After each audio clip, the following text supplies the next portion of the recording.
Muy buenos días, hermanos de la Iglesia Bíblica Manantial. Les habla su pastor, Víctor Piscoya. Aquí nuevamente, como cada domingo, para estudiar las Escrituras. Esta es la parte de nuestra escuela dominical. Si usted recién por primera vez entra a nuestra página, quiero que sepa que esto es lo que estamos estudiando cada domingo a partir de las 10 de la mañana. Nos reunimos con el propósito de estudiar. Estamos en el libro de Apocalipsis, en el capítulo 3, hablando acerca de la iglesia de Filadelfia. Y antes de continuar, queremos entrar en un momento de oración y pedirle al Señor su dirección, su bendición y que nos enseñe, porque el maestro por excelencia es el Espíritu Santo. El maestro no es algún hombre, no. La palabra del Señor dice en el libro de Timoteo, capítulo 3, verso 17, que la Biblia es inspirada, toda la Escritura es inspirada por el Señor. Así que vamos a orar. Señor y Padre, queremos darte gracias esta mañana por el privilegio que tú nos das de estar, Señor, a través de los medios de comunicación y poder llegar, Señor, al corazón de tu iglesia, al corazón de cada uno de los hermanos, para poder seguir estudiando tu palabra, Señor. Y gracias porque tenemos estos medios de comunicación que nos permiten no detenernos en cuanto a lo que es estudiar tu palabra. Señor, gracias por todo lo que estás proveyendo, gracias por cada una de las personas que nos acaban de sintonizar y gracias por los que van a sintonizarse en el transcurso de estos minutos para poder escuchar la clase que tenemos hoy día. Dirígenos, pon palabras en nuestros labios, te lo rogamos, y danos el interés para aprender tu palabra y escudriñarla y ponerla por aplicación en nuestras vidas. Te damos gracias por todo, Señor. Bendice a nuestros hermanos, sana a aquellos que están enfermos. Señor, tráelos a la buena salud, te lo suplicamos y te damos gracias en el nombre de Jesús. Amén, Señor. Amén. Estamos en el capítulo 3 del libro de Apocalipsis, a partir del versículo 7 hacia adelante hasta el versículo 13, vamos a estudiar, o ya estamos estudiando, la iglesia de Filadelfia. Y como cada domingo estamos todavía en la iglesia de Filadelfia, tengo que decirles algo importante. Es la iglesia modelo. Es la única iglesia a la cual el Señor no tiene ningún tipo de reproche. Al contrario, la felicita por ser como es, por estar haciendo, a pesar de que no tiene tantas fuerzas, haciendo la obra y permaneciendo. Y llegamos al versículo 10, donde el Señor le dice: por cuanto has guardado la palabra de mi paciencia, yo también te guardaré de la hora de la prueba que ha de venir sobre el mundo entero, para probar a los que moran sobre la tierra. Nota algo bien interesante. Este es un versículo que nos dice que la iglesia no va a estar en el momento de la prueba, es decir, en el tiempo de la tribulación, ¿no? ¿Por qué? Porque la ira del Señor llegará sobre toda la tierra. Aquí dice que va a venir sobre el mundo entero para probar a los que moran sobre la tierra. Según la Biblia, en 1 Tesalonicenses capítulo 4, nosotros nos vamos antes de que llegue la tribulación. Esta es la promesa que Dios le hace a su iglesia, aquellos que son creyentes verdaderos. Usted puede asistir a una iglesia, pero eso no lo hace un creyente verdadero. Usted puede aprender muchas cosas de la Biblia, pero eso no lo hace un creyente verdadero.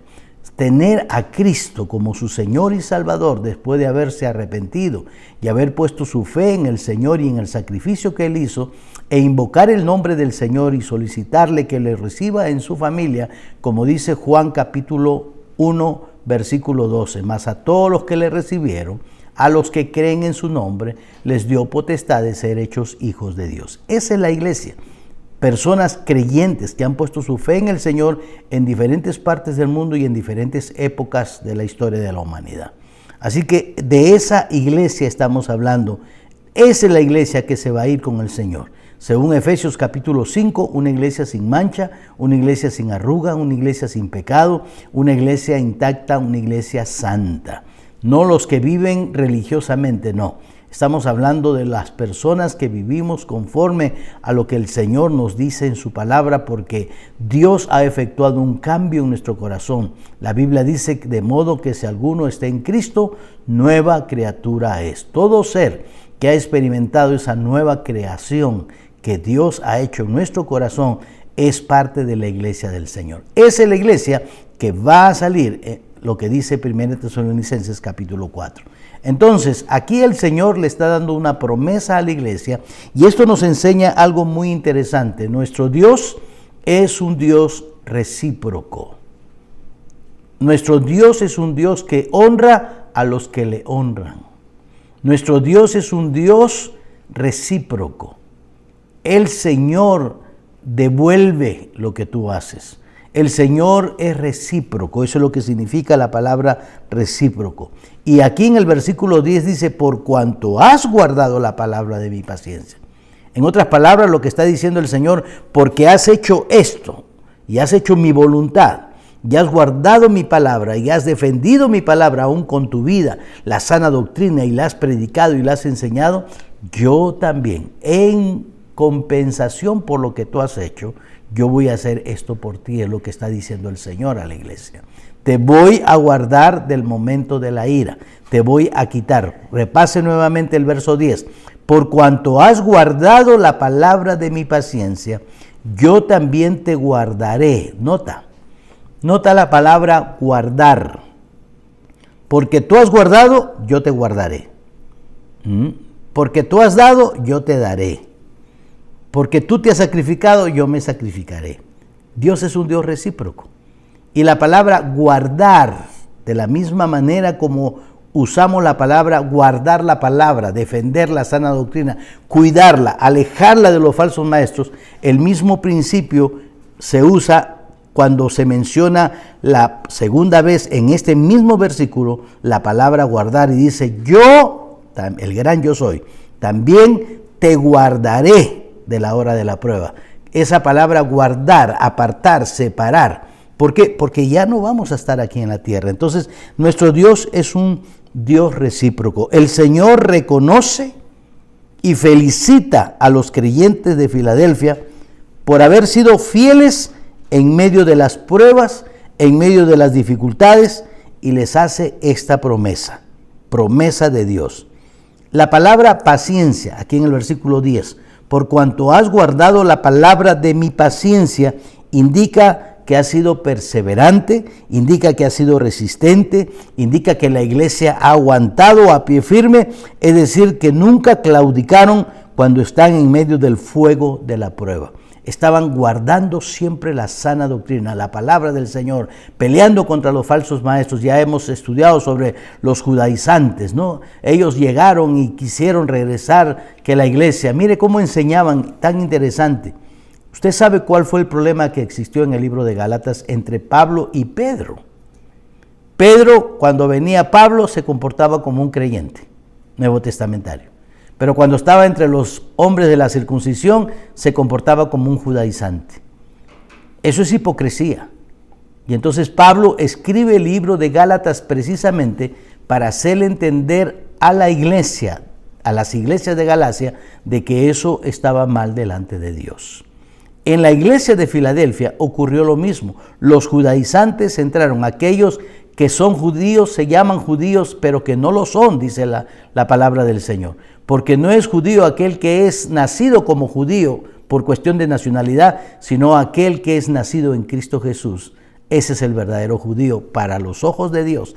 Y entonces había esta controversia.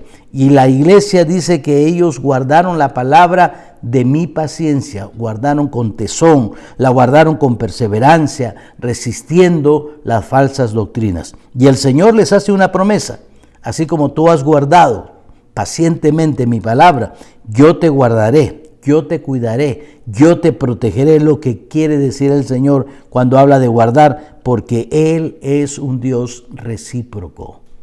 Él es un Dios recíproco y en su palabra siempre vemos un Dios recíproco. El Señor dice, todo lo que el hombre siembra, eso también va a cosechar. Eso se llama reciprocidad.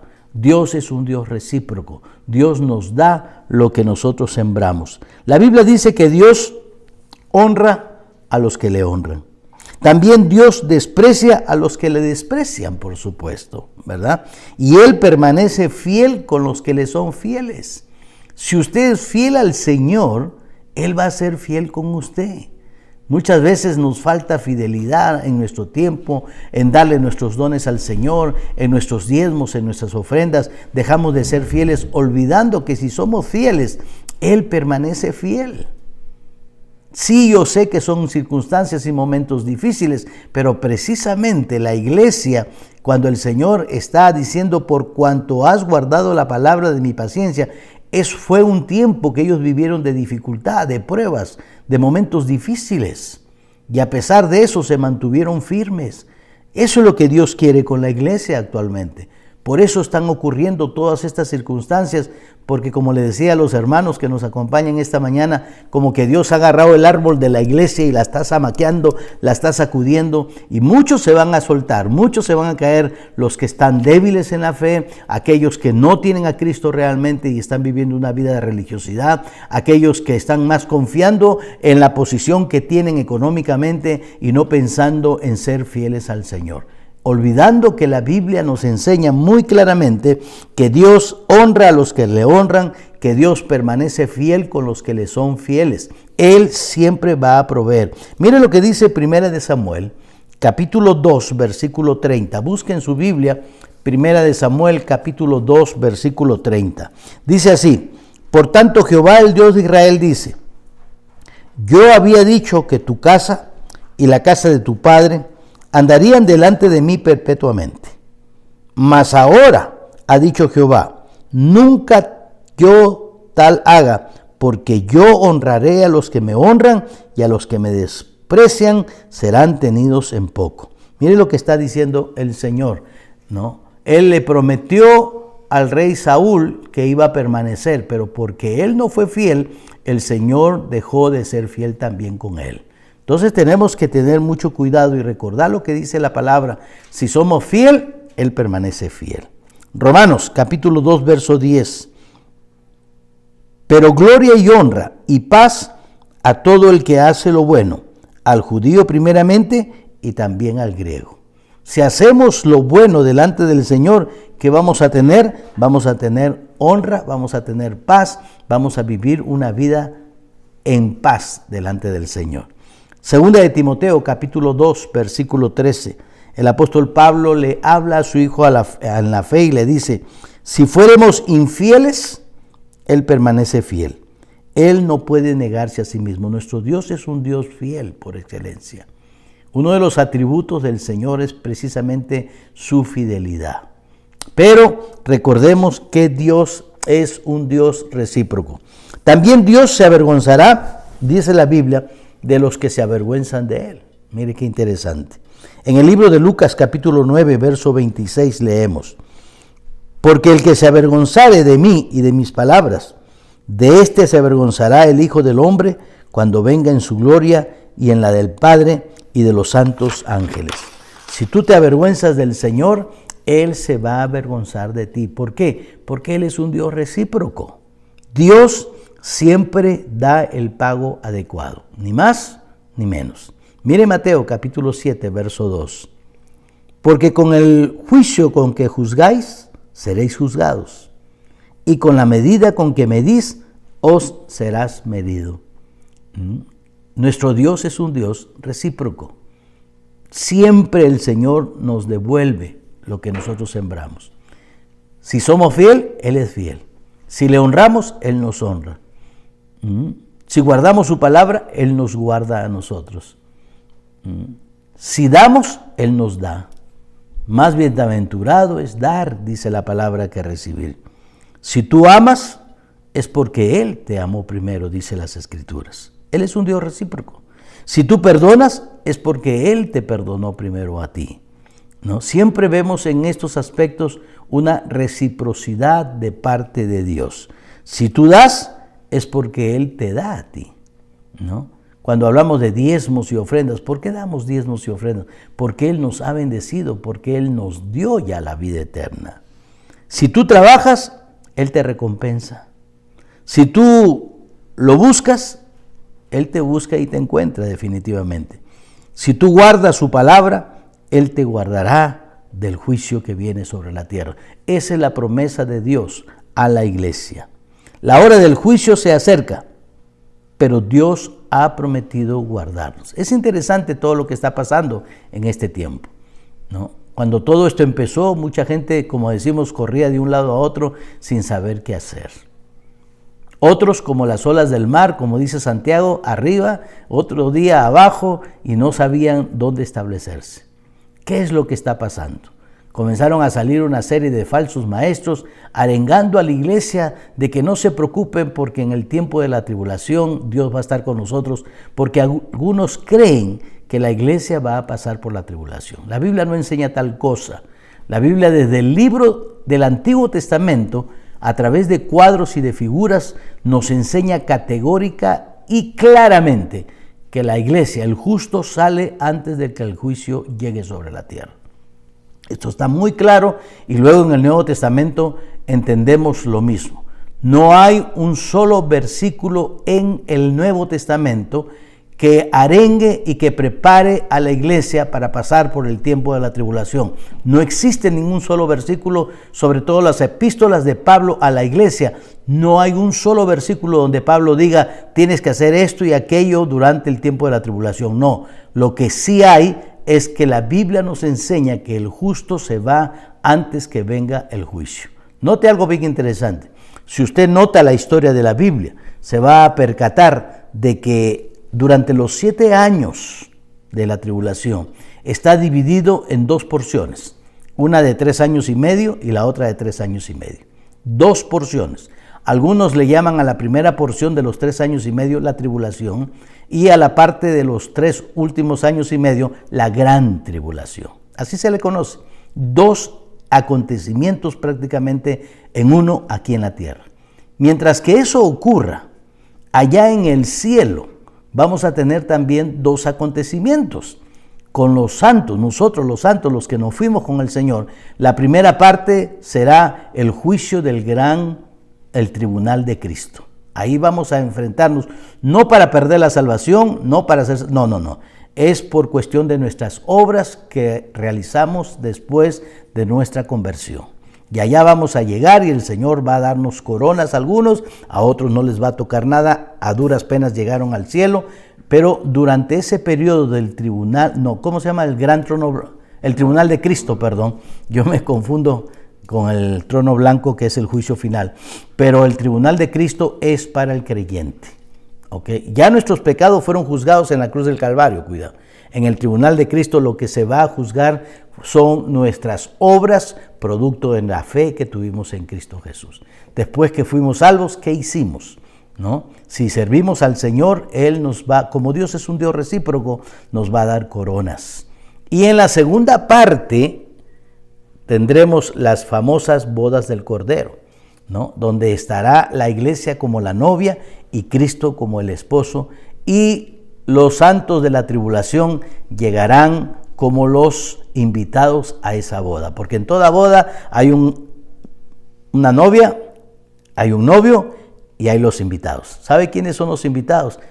Muchas veces personas tocan el libro de Mateo, que es un libro dirigido a los judíos, específicamente los capítulos 24, 25, y hablan acerca de las famosas vírgenes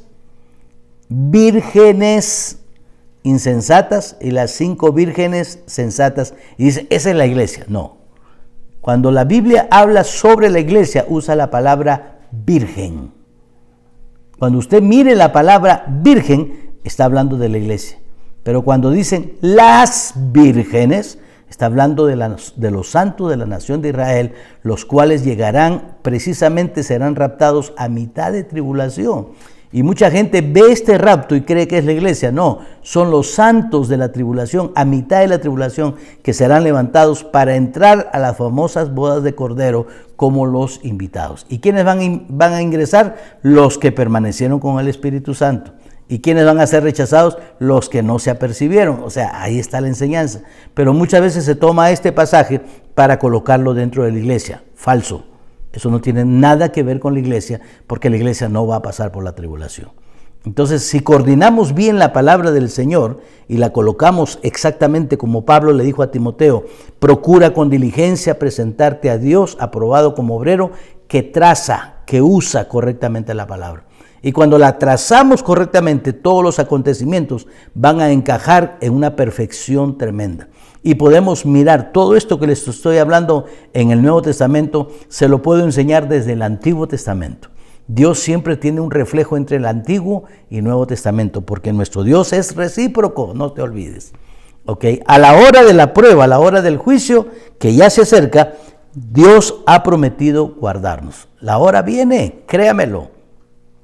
La hora viene. Yo estoy esperando escuchar la voz del Señor como de trompeta, que me diga, sube aquí, como le dijo a Juan en el capítulo 4 de Apocalipsis. Como vemos en la historia del Cantares, cuando el esposo, ¿no?, que en este caso es Salomón, ¿verdad?, buscando a su esposa la Sulamita, ¿no?, y una vez le dice, ya los higos dieron su fruto, ven, amada mía, sube. Está hablando del rapto de la iglesia. Y hay tantos pasajes en las Escrituras. Miren lo que dice la palabra del Señor, la promesa de nuestro Dios en el versículo 10. Yo también te guardaré de la hora de la prueba. Qué interesante. Él no dice, yo mandaré que te guarde. No, yo, en término personal, el gran yo soy. Te voy a guardar de la hora de la prueba. En 1 Tesalonicenses, capítulo 1, versículo 10, el apóstol Pablo dice, y esperar de los cielos a su Hijo, al cual resucitó de los muertos, a Jesús, quien nos libra de la ira venidera. Y aquí, a la iglesia de Filadelfia, en el capítulo 3 de Apocalipsis, versículo 10, este Señor Jesucristo, que promete Pablo en 1 Tesalonicenses 1:10 que nos va a guardar de la prueba, Él nos dice esta promesa.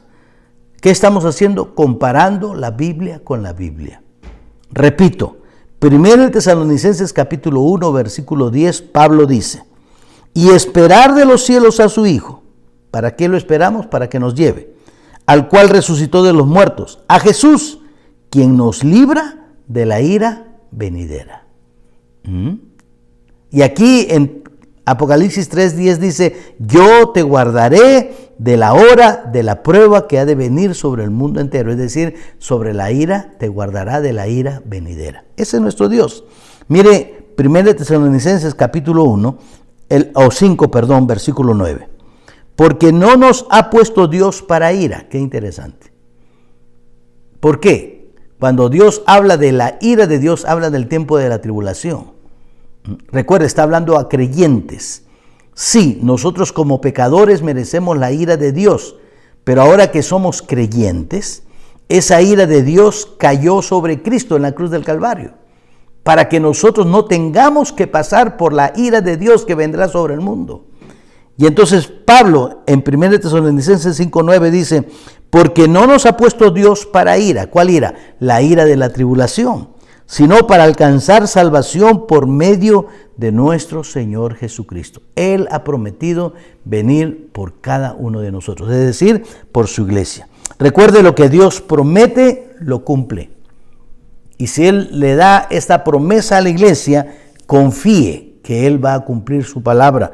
Por eso Pablo dijo en 2 de Timoteo capítulo 1, versículo 12, por lo cual asimismo padezco esto, pero no me avergüenzo, porque yo, dice Pablo, sé a quién, no dice yo sé en quién, no, a quién he creído, es decir, le ha creído a Dios, le cree a las promesas del Señor, y estoy seguro que es poderoso para guardar mi depósito para aquel día.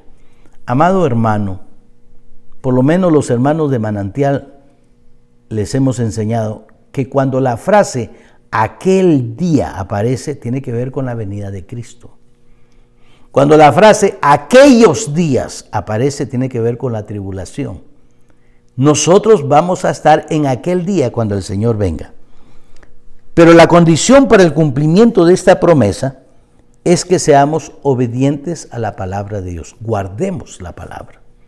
No se trata de agarrar, cerrar la Biblia y ponerla en un cajón y cuidarla y guardarla. No, no está hablando de ese guardar. Está hablando también de accionar, de vivirla. Como dijo el salmista, en mi corazón he guardado tus dichos para no pecar contra ti. Está hablando del estilo de vida que debemos tener como creyentes Cada vez que obedecemos la Biblia, estamos afinando nuestro estilo de vida delante de Dios. Vivimos conforme a los preceptos del Señor. Si Dios dice en su palabra, no mintáis, no debemos mentir. Si Dios dice en su palabra, no robéis, no debemos robar. Si Dios dice en su palabra, dad, nosotros debemos dar. Si su palabra dice que no debemos conformarnos a este mundo, no debemos hacerlo, ¿no? Entonces, eso significa guardar la palabra del Señor, cuidarla, ¿no? Si alguien viene con malas doctrinas, nosotros tenemos que rechazar esas malas doctrinas. Recuerde, amamos a las personas, por supuesto que sí. Las amamos con todo el corazón, pero nuestras convicciones tienen que ser fuertes y establecidas en la palabra del Señor. La emoción que tenemos de amar a nuestros hermanos, mis emociones no pueden traer de ninguna manera por tierra mis convicciones en cuanto a la sana doctrina de la palabra de Dios.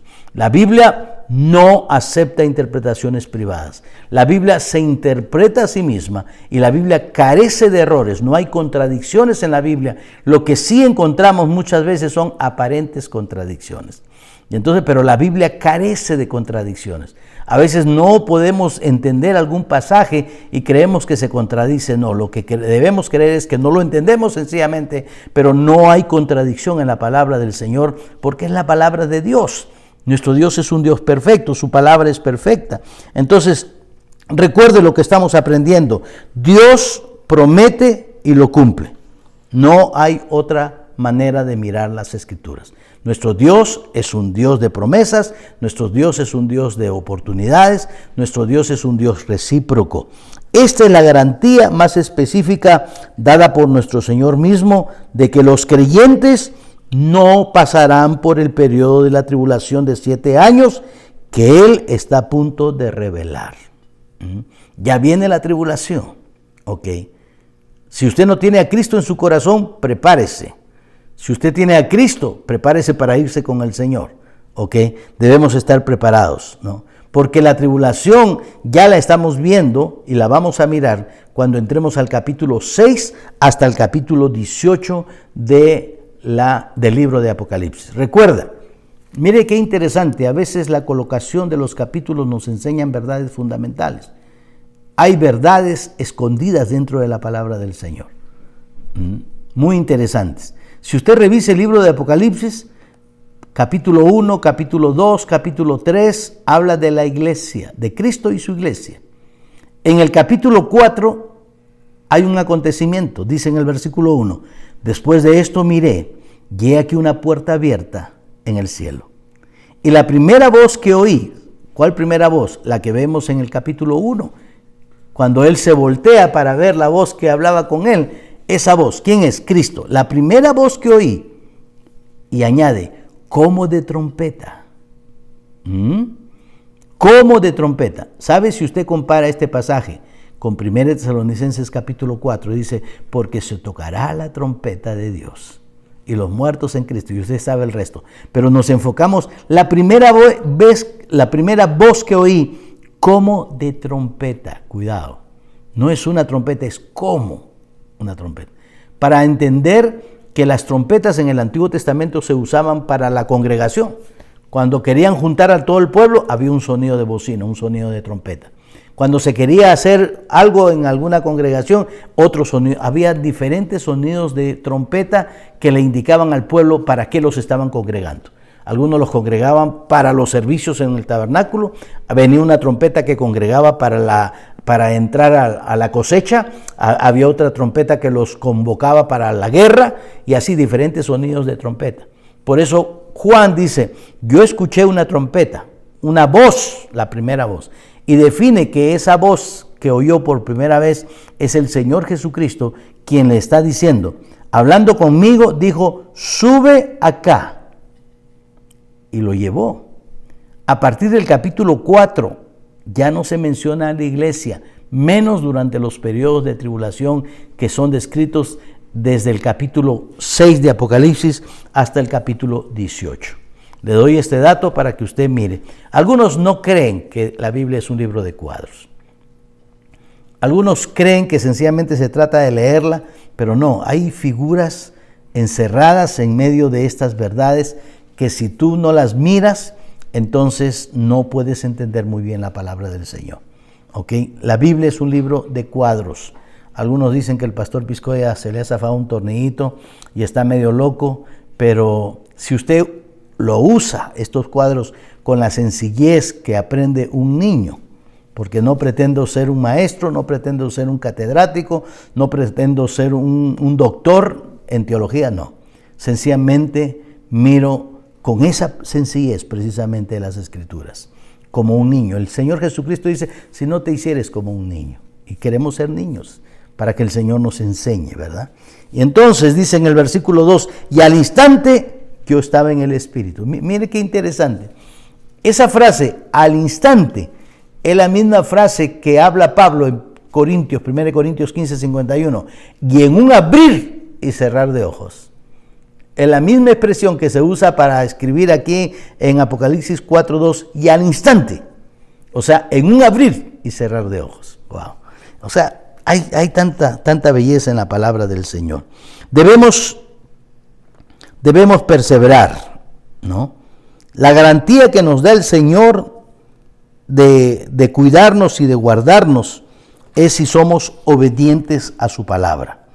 Esta es la garantía más específica dada por nuestro Señor mismo de que los creyentes no pasarán por el periodo de la tribulación de 7 años.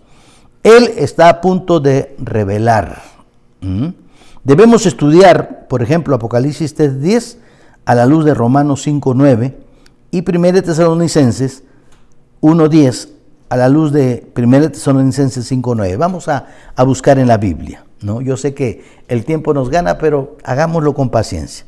Apocalipsis 3:10 dice, pues mucho más, estando ya justificados en su sangre, por él seremos salvos de la ira.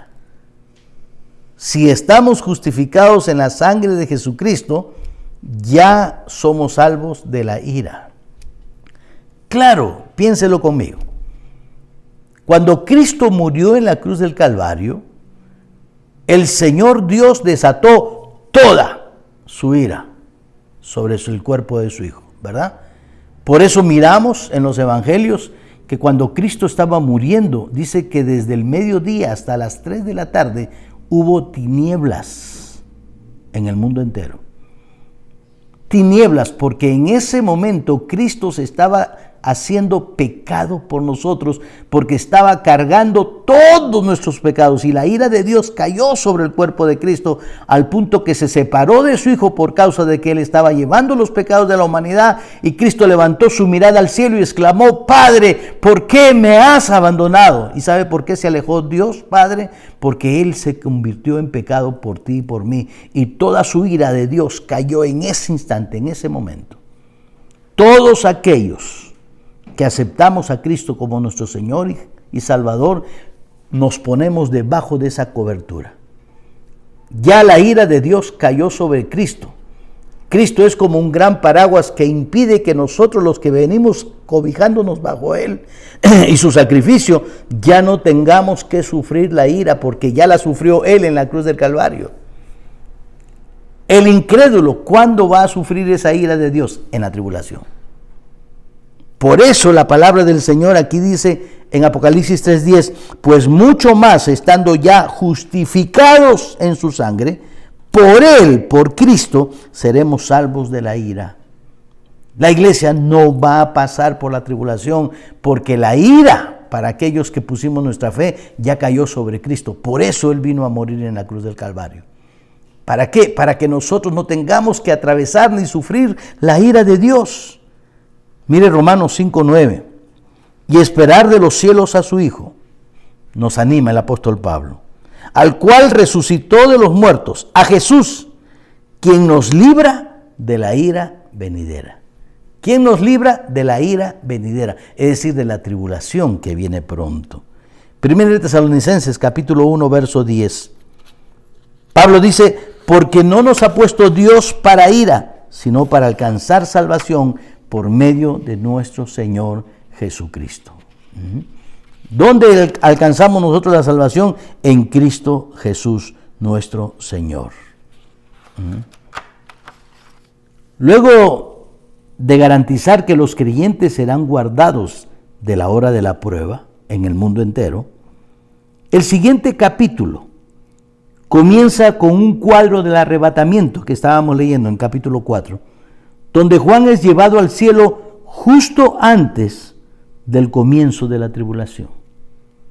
¿Casualidad? No, es que eso es lo que va a ocurrir. En 2 de Pedro, capítulo 2, verso 9, Pedro dice: ¿sabe el Señor librar de tentación a los piadosos y reservar a los injustos para ser castigados en el día del juicio? Nosotros hemos sido reservados por el Señor. ¿Quién va a pasar por la ira de la tribulación?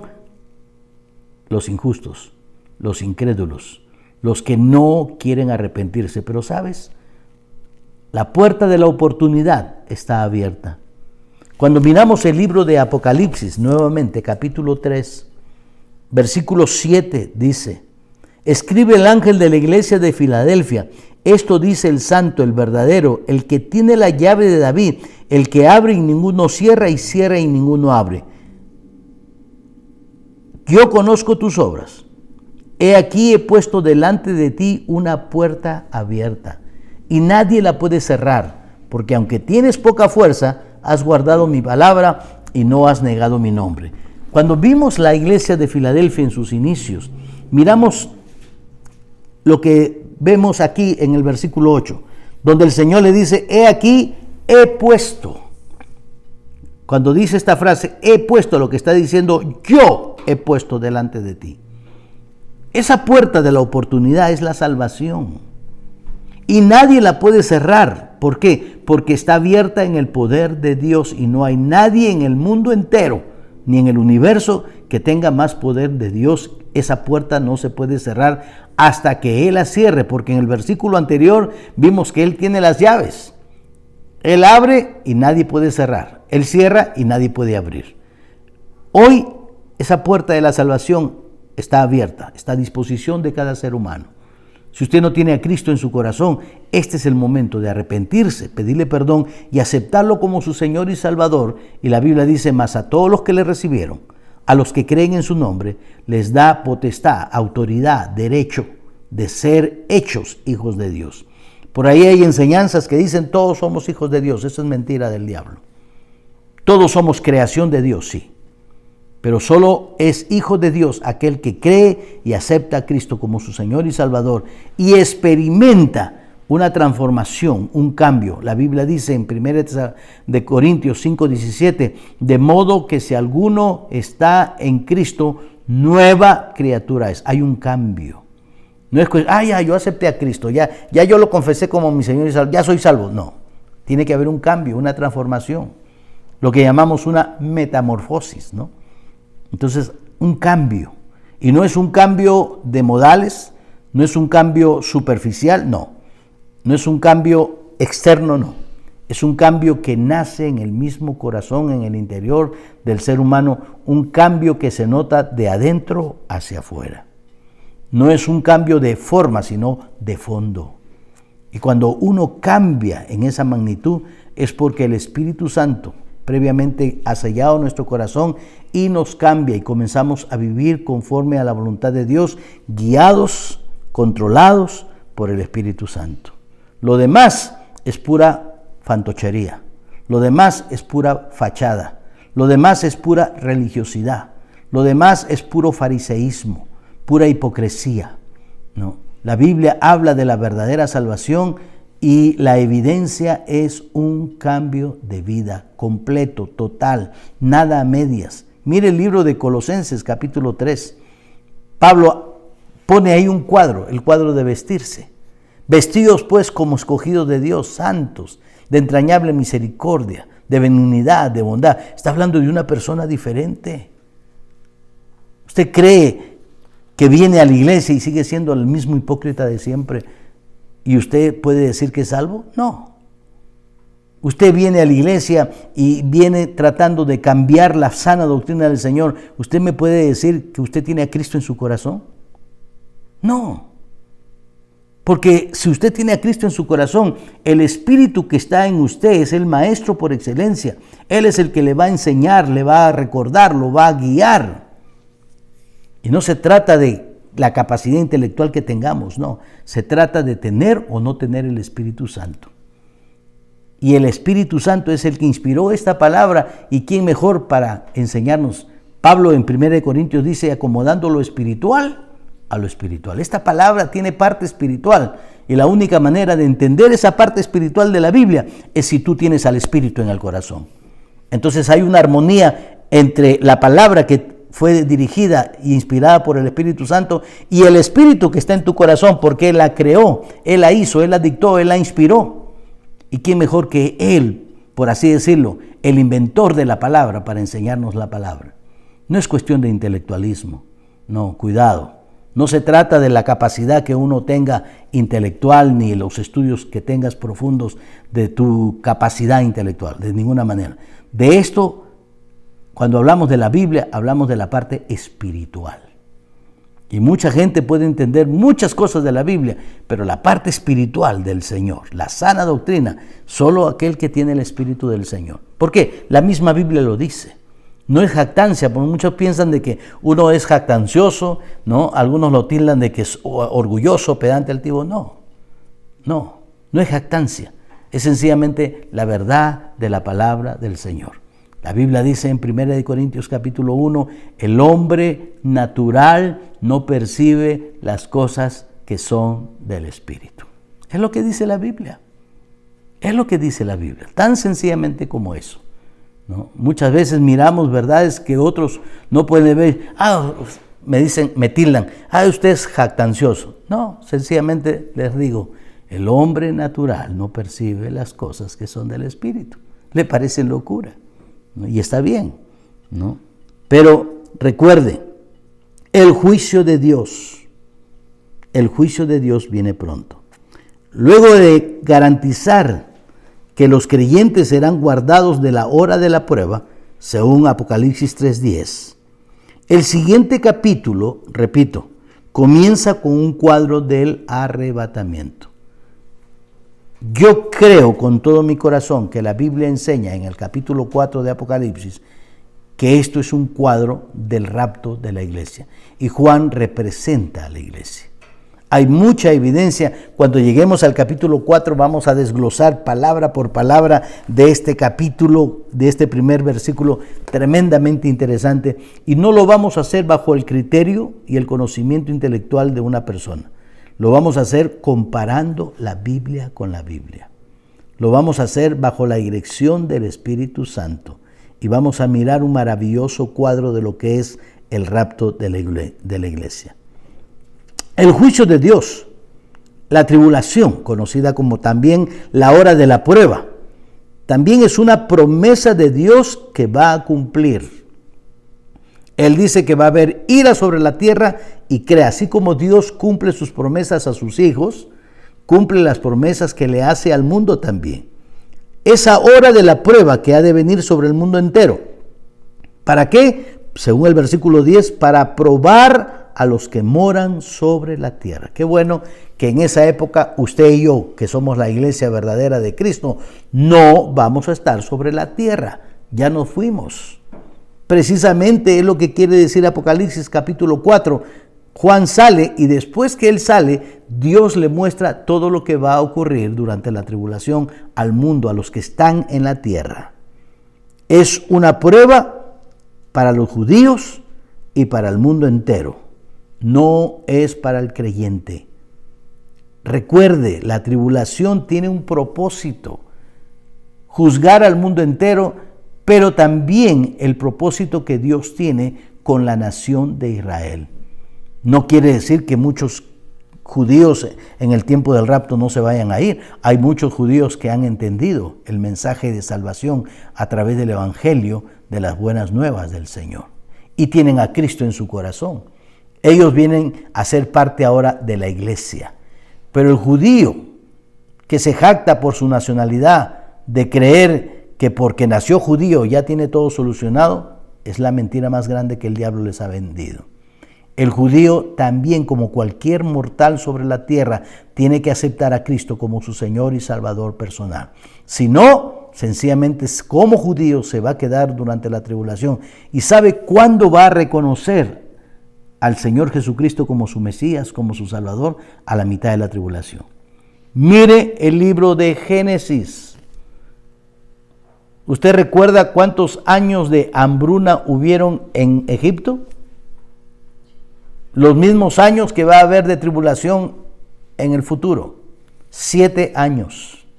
Y a mitad de esos 7 años, los hermanos de José, por causa del hambre, tuvieron que descender a Egipto y preciso se encontraron con José, su hermano, a quien habían vendido, cuadro de Cristo.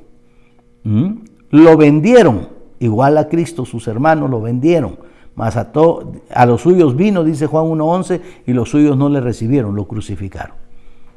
Y en ese momento, usted conoce la historia, José se da a conocer a sus hermanos y le dice: yo soy el que ustedes crucificaron, yo soy el que ustedes vendieron, pero no se preocupen. Ahí José da una referencia tan hermosa y dice: para preservación de mucha gente fue hecho esto. Está diciendo: yo tuve que sufrir para que mucha gente no sufriera. ¿Ves lo que está pasando ahora? Y entonces hay una reconciliación entre los hermanos de José y José. ¿Sabe qué va a ocurrir en la tribulación? Exactamente lo mismo.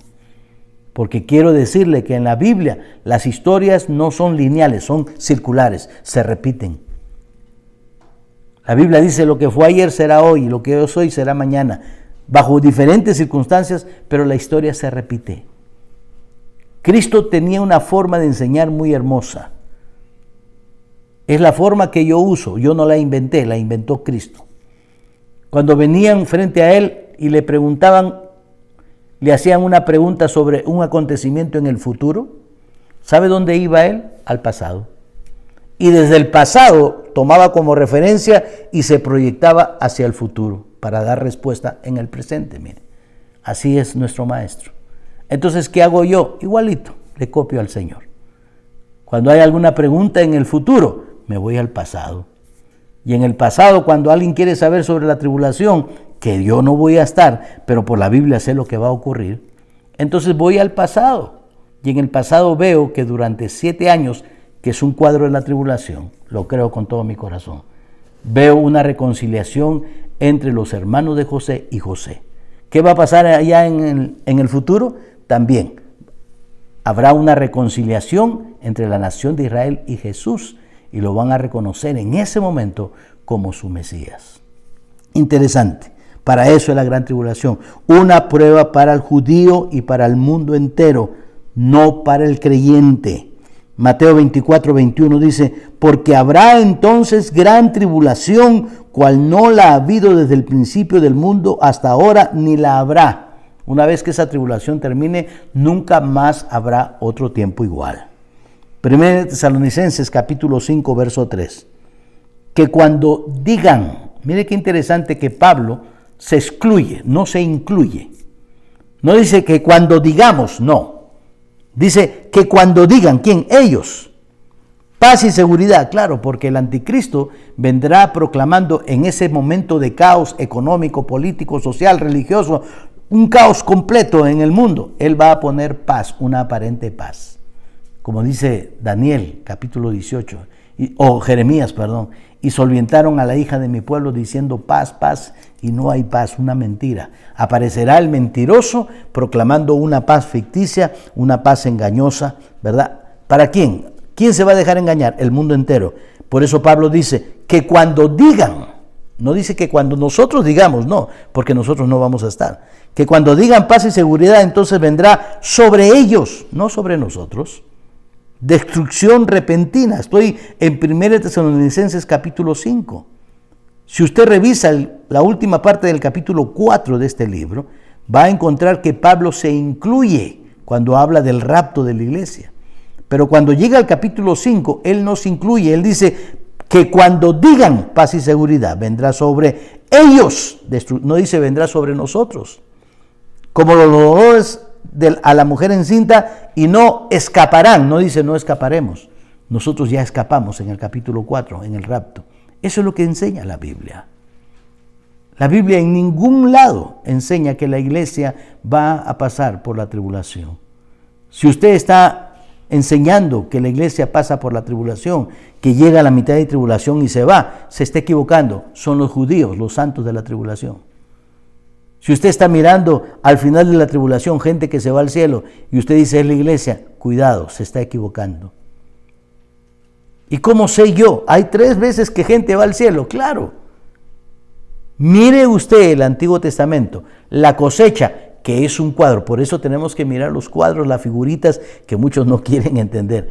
Ese cuadro de la cosecha, levantar la cosecha, es un cuadro de veces que va gente al cielo. ¿Saben cuántas partes se dividía la cosecha? En 3 partes. ¿Sabe cuántas veces gente va al cielo? 3 veces.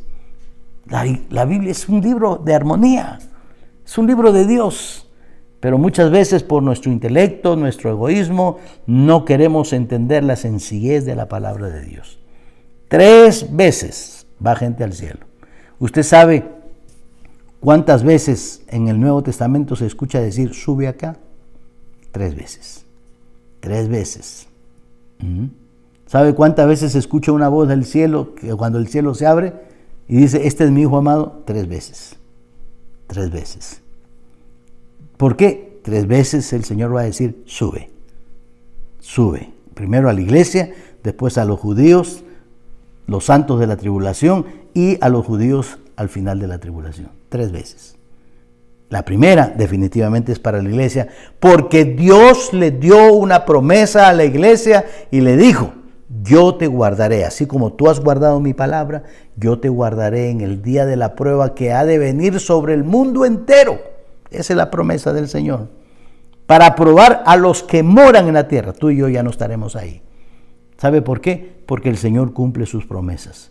No te entristezcas, como dijo el apóstol Pablo. No se turbe vuestro corazón.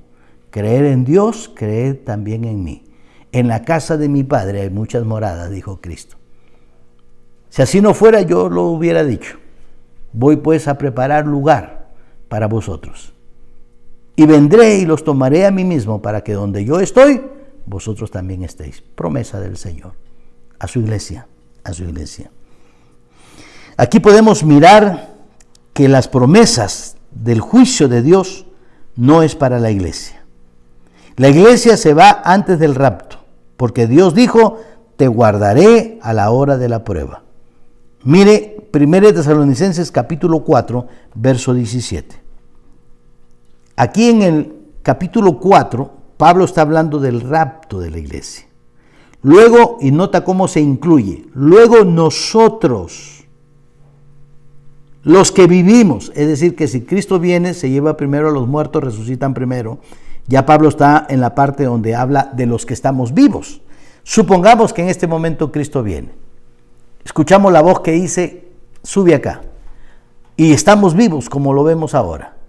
¿Sabe qué ha ocurrido? Segunditos, milésimas de segundo antes, muchos muertos en Cristo han resucitado y han sido llevados al cielo. Inmediatamente nosotros, dice, luego nosotros, en ese orden, los que vivimos.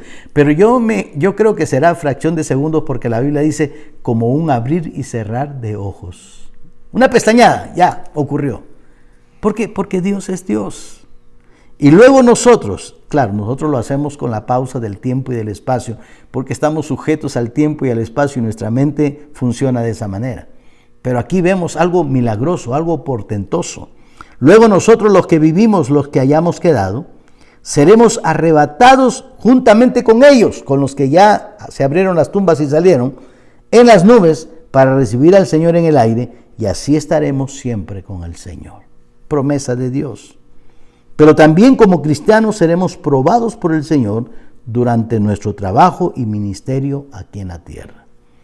Realmente lo que vamos a probar de estos momentos de la prueba es en este tiempo. En este tiempo que nos toca trabajar y desarrollar un ministerio aquí en la tierra.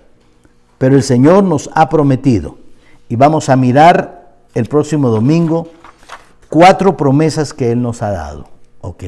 La primera promesa, guardarnos, cuidarnos, protegernos durante el tiempo que el mundo pasará esa prueba. ¿Y dónde nos va a proteger? Allá en el cielo. Como la gallinita que nos protegerá debajo de sus alas, ¿verdad?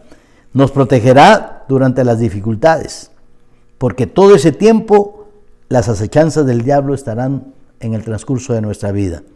Jesús, mire lo que le pide a su Padre en Juan capítulo 17, verso 15. No te ruego que los quites del mundo, sino que los guardes del mal. Estamos en el mundo, pero un día seremos llevados del mundo porque hay una promesa, nos van a guardar del mal.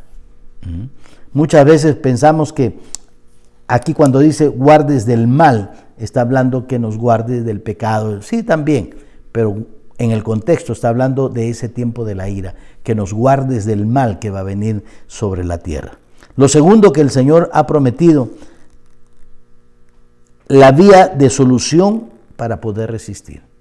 Pasaremos momentos difíciles, sí, pero el Señor siempre tendrá una oportunidad y nos dará las fuerzas para poder resistir.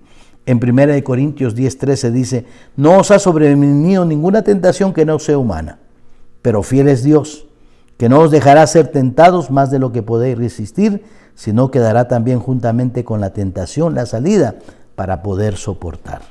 Hermanos, nos vemos el próximo domingo, esperando que la palabra del Señor no olvide el servicio a las 12 del mediodía, es decir, en una hora, ¿verdad? Voy a descansar una hora y a las 12 estamos con la predicación. Si usted tiene tiempo de venir a la iglesia y compartir sus bendiciones en cuanto a sus diezmos y ofrendas, aquí lo estamos esperando. Quiero comunicarles, amados hermanos, a la iglesia de Manantial. Esta semana, vía teléfono, tuvimos una reunión con la entidad crediticia que es dueña todavía de este edificio de una parte y ya estamos morosos, ya tenemos problemas económicos y espero que usted entienda, hermano, que tiene una responsabilidad delante de Dios, no conmigo, su responsabilidad es delante de Dios, con Él. Conmigo, no, porque yo como pastor puedo irme a otra iglesia, a otra entidad, pero usted tiene una responsabilidad con su Dios. ¿Recuerdan el mensaje del domingo pasado? ¿Qué pide Dios de ti? Porque tu Dios, tu responsabilidad, es tu compromiso con el Señor. Así que aquí los esperamos. Al mediodía tenemos el servicio. Vamos a orar. Señor y Padre, gracias por la promesa que le haces a la iglesia de Filadelfia, Señor.